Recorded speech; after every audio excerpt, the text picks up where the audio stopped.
The date is February 5th, 2022, and Rockstar Games have an announcement. One that longtime GTA fans have been waiting for over a decade. And the internet explodes. 2 trailers later and GTA 6 is finally on the horizon. And is it just me, or has all the hype got people focusing on every tiny detail Rockstar might have? Beer bottle physics? Enterable buildings? Hey Ron. Hey Billy. A social media in the game where you can post and live stream, rather than asking themselves what actually makes a great GTA game. And sure, sweat gland graphics are great, but what about the story, the characters, a living and breathing world, and where exactly the next strip club is? So I replayed GTA 5 to find out what Rockstar nailed and what still had room to improve in their next game. Let's take a look at why GTA 5 was brilliant but not perfect.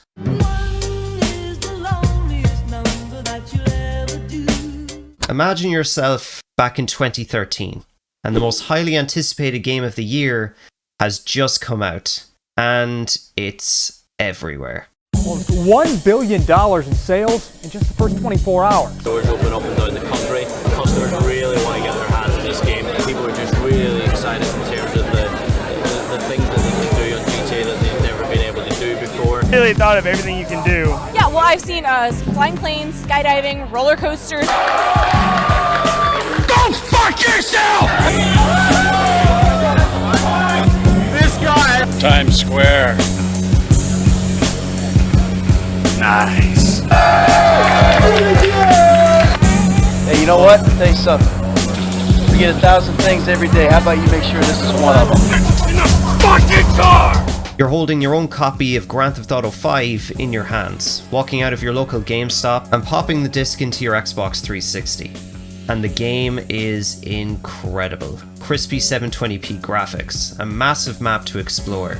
And if you're like Michael, leaving your friends for dead while you're complaining about your horrific life to a therapist, and your wife sleeping with the tennis coach. The game's story goes on to win a number of awards, a near perfect score of 97 on Metacritic, and Play Magazine calling it a genre-defining experience. And that's not even taking into account the 11 million copies sold on the first day. 3 playable characters, top-tier mission design, and an action-packed story revolving around 6 heists, with each one raising the stakes throughout. Robbing a jewelry store while not ruining anyone's plastic surgery, stealing a nuke from Merryweather, and destroying an entire town in Paleto Bay before taking on the big one! And to say the least, they were pure adrenaline fuel. But what's that? I have to drive a trash truck halfway across the map to recreate that one scene from an Al Pacino movie? Well, shit. Yeah, replaying these heists made me realise that Rockstar's approach to blending realism with making you feel like you're in an action movie can be a little complicated.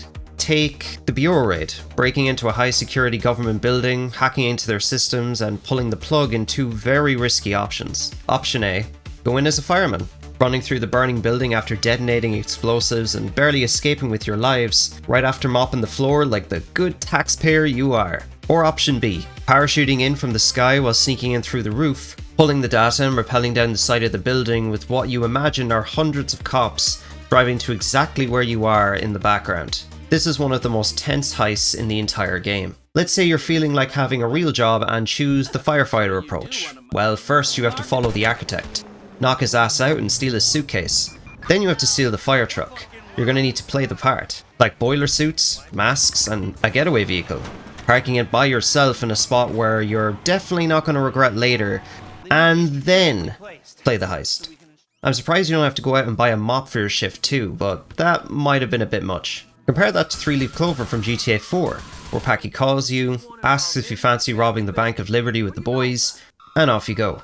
For context, there are roughly 18 to 20 setups for every heist in GTA 5, taking roughly 3 to 4 hours of gameplay in total to complete them all, but that time varying depending on what you do. And that got me thinking, did you ever realise that upon replaying the story, that you remembered the heist finales, but completely forgot about half the setups? Rockstar wanted you to feel like you're in an Ocean's 11 movie, planning the heist, gathering the equipment, and executing before getting rid of the evidence. And while this doesn't ruin the impact of the heist on the story at all, each one was unique and action-packed in their own right, and could have been even better if it was spent building up the characters of the crew members, making their potential deaths more impactful if the approach you chose went completely wrong. Like knowing that the gunman falling off his bike in the jewelry store job was just trying to pay off his debts and struggling to get by, rather than being seen as an idiot by the crew and... G crashed his bike, man. That's what happens when you're working with fools. 2 bikes? What the hell happened? Man, dude crashed before he got in the tunnels. Ah, shit! I should have paid for a better gunman. What happened to his part of the score? I managed to pick it up. All right then, good work. Moving on. Even during the firefighter approach, with the door blasting open while trying to escape and watching another fall to the ground, not getting up, and Michael not looking twice. Ah, shit, man, he's dead. We can't take a corpse through this inferno. We gotta leave him. Let's go. Our boy's pinned in. We gotta leave him. We're gonna take that chance with the cash as well. Oh, shit, you!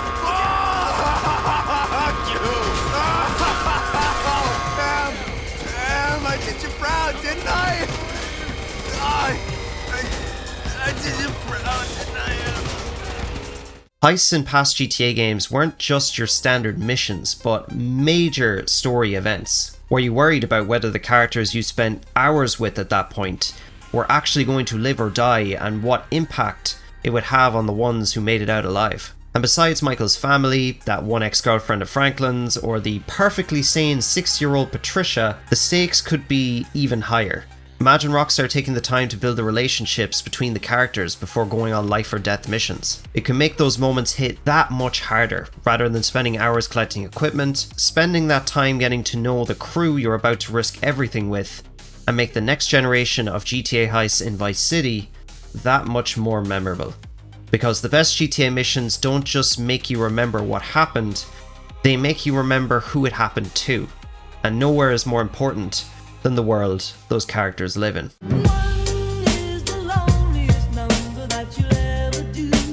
Described as a sun-soaked metropolis on the back of the game's box, the world of Los Santos and Blaine County is one of the most detailed and lively maps Rockstar have ever made, with detailed weather, NPC behaviours, mountains to climb, and teeming with wildlife. Spot, hunt, and be hunted by. Freaks to watch, meet, and befriend. Now get the hell out of here! Bounties to hunt. And on and on. How have you been? Oh, simply wonderful. And you? Somewhere stuck between joyful and peachy. And at the heart of the Blaine County side of the map, Sandy Shores. An open desert with hillbillies, meth tweakers, and other interesting NPCs.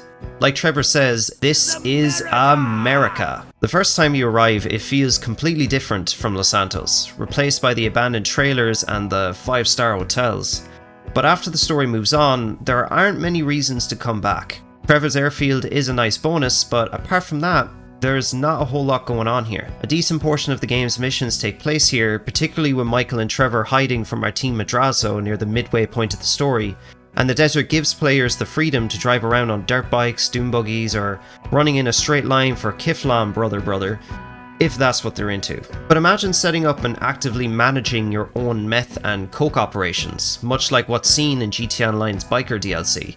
Having more reasons to revisit the area for exclusive rewards, since just like Vice City and San Andreas, a staple of any GTA open world is buying properties and businesses. And while there are quite a few in the game, the problem is Blaine County's 5 rarely change how you play the game. For example, the Mackenzie Field airstrip gives you 10 arms trafficking missions, dropping off packages by air and on the ground. After you complete all 10, they repeat in a random order, making you feel less like you're running an airfield and more like you've unlocked a quick replay button, and even Trevor in the story says this himself. So let's get this straight. I bought the hangar, I fly the plane? What you bought was a share of the business. A business that has taken a long time to set up. I handle the contracts, the logistics, the communications, the authorities, the competition, and so, yeah, you fly the plane. Giving you a couple of $1,000s per run when you probably already have millions in the bank at that point. Cookies, a diner that the Lost MC absolutely love for some reason, calls you in from time to time, asks you to drive a delivery truck, and calls it a day. Maybe you might get a wanted level if you're lucky, and in the case of Los Santos Customs, you get no new missions at all. Okay. But you get free repairs and mods from then on, so at least that's something. The strange thing is, Rockstar seem to realise this themselves. Years later in GTA Online, they had the option to hire security, manage staff, when to sell your precious goods and when not to, and for how much, as well as preventing cops from raiding your safe houses and potentially losing everything. That could be a starting point. Buying properties should make you feel like you're moving up in the world. Here, many of them feel like you've unlocked a couple of side events, maybe a neat perk here and there, and quickly fades into the background. The issue was never the rewards they gave you by doing that, but the lack of purpose, and nowhere is that clearer than in GTA 5's collectibles. Finishing GTA 5's story, hunting down Bigfoot, achieving 100% game completion, and then laying back on your couch, admiring your max stats and wondering what else you've unlocked besides the achievement you worked so hard to get. Maybe a mansion, another safe house, the ability to play as Lamar or fly a UFO in-game. Maybe a secret ability? Actually, did I hear a t-shirt in there somewhere? Because you've earned it. Oh, well, that's nice. Building a DeLorean spaceship hybrid by collecting parts, solving the mystery of who killed Leonora Johnson by collecting letters around the map. You don't really get many secrets or special rewards for completing milestones. A UFO over Mount Chiliad is the closest you get. Still jealous of CJ flying around with his jetpack that he's permanently unlocked from truth. Huh? What? Thinking back to Nico's friendship meters from GTA 4, the more times you hanged out with certain characters, you would increase the trust and bond you had with them, unlocking a lot of exclusive abilities for Nico. Need a little extra firepower at a generous discount? Call up little Jacob. Need some backup before robbing your local burger shop? Dwayne's got your back. And if you don't feel like walking today, call up your cousin Roman and get Mohammed to drive you around the city. Enjoy your shitty freeloading life. He's a nice fella. His girlfriends also let you clear wanted levels and give Nico a health boost. These activities reward players with new ways to play the game and experience the abilities each character has to offer. Besides the flying rock collectibles, we don't talk about that. This is another opportunity that Rockstar could build on, with how GTA 5's characters could have given the ability to unlock different side content, but in different ways. Secret mob bosses might need to hire you as a bodyguard after you meet Martin Madrazo, granting the player favors in the future. Drug deals and drive-bys through Stretch, giving you the ability to request your own drive-bys. A proper underground racing league with leaderboards and rivals through Lamar, maybe giving you access to some of the best vehicles in the game without spending a dime. The best rewards don't just make players stronger, they give them what they need to experience the world and more ways to play.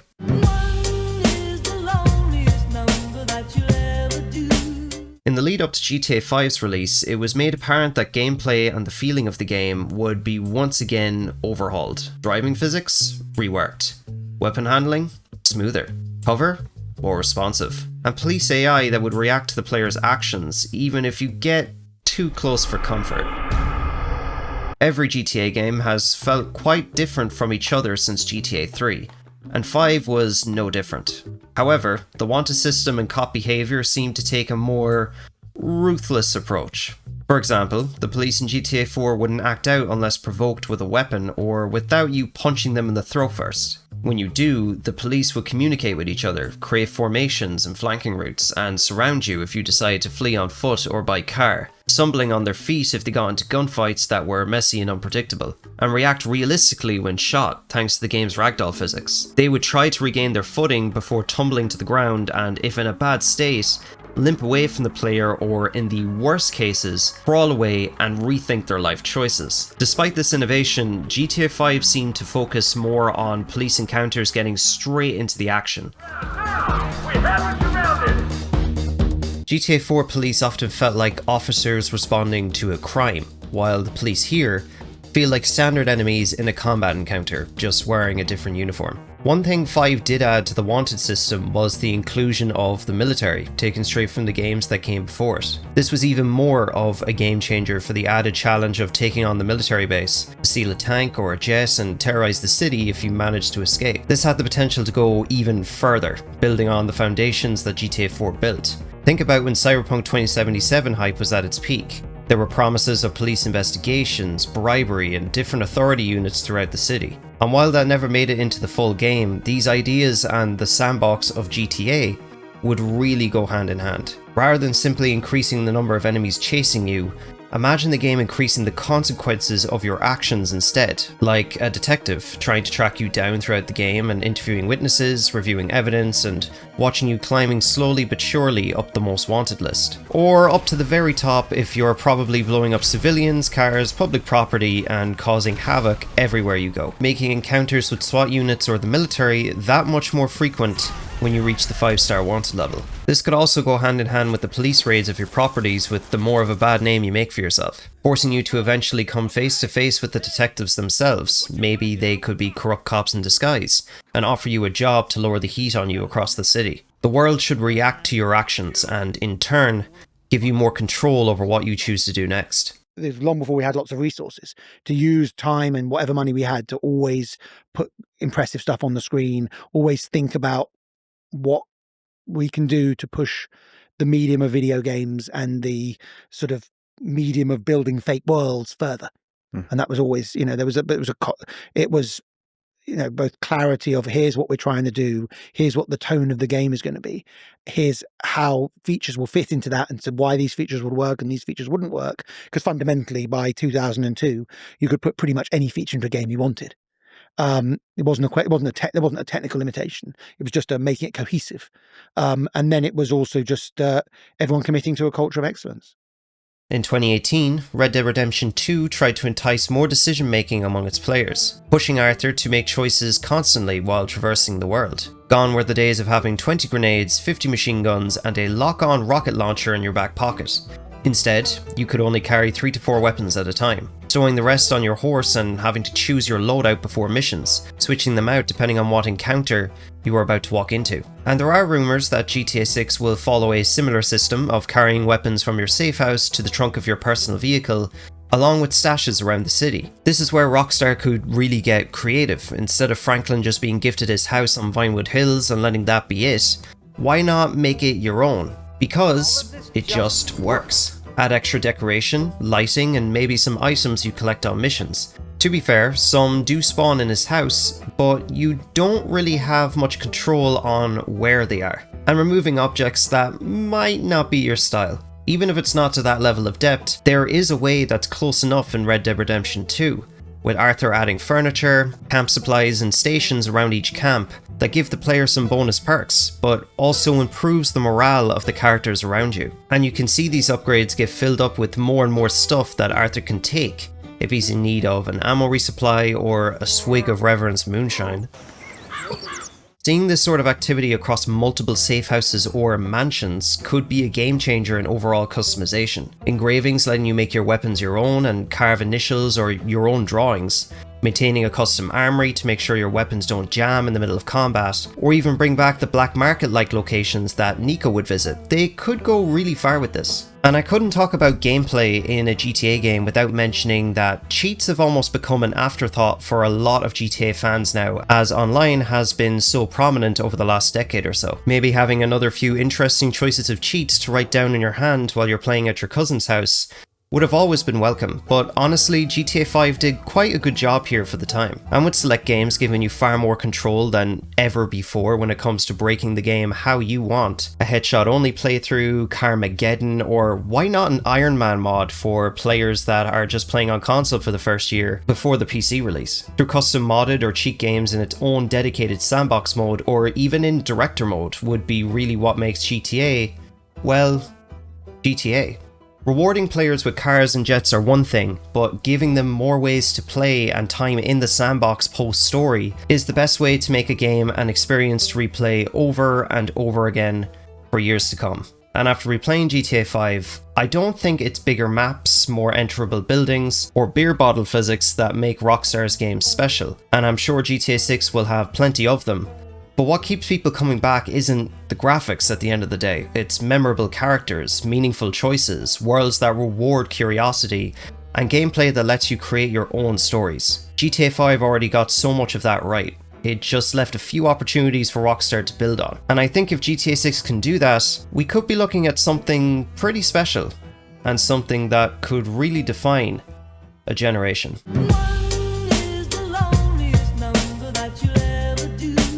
Despite all of this, it can't be underestimated how much of a fun game GTA 5 is, and it deserves a lot of praise for what it brought to the series in terms of gameplay, player choices during heists, and activities to do outside of the story mode. But to me, I think the fewer weaker or underdeveloped parts of the game that we covered throughout this video could be massive opportunities to make the next game into their magnum opus, because let's face it, GTA 6 is probably going to be the platform for the next 10 to 15 years of GTA, with the next game coming out when I'm probably in my mid-40s. But all in all, with the advancements in technology since then, the tools at Rockstar's disposal have already been shown to have an insane level of detail, stepping it up from the last game in the series. And if you look at the games side by side, it's leaps and bounds over the world building that blew our minds from Vice City to San Andreas, and then again with GTA 4 entering the HD era. The funny thing is, I have no doubt that Rockstar will be taking that extra step in player freedom and activities to do throughout Leonida. With it being Jason and Lucia's turn, GTA 5 might not be perfect,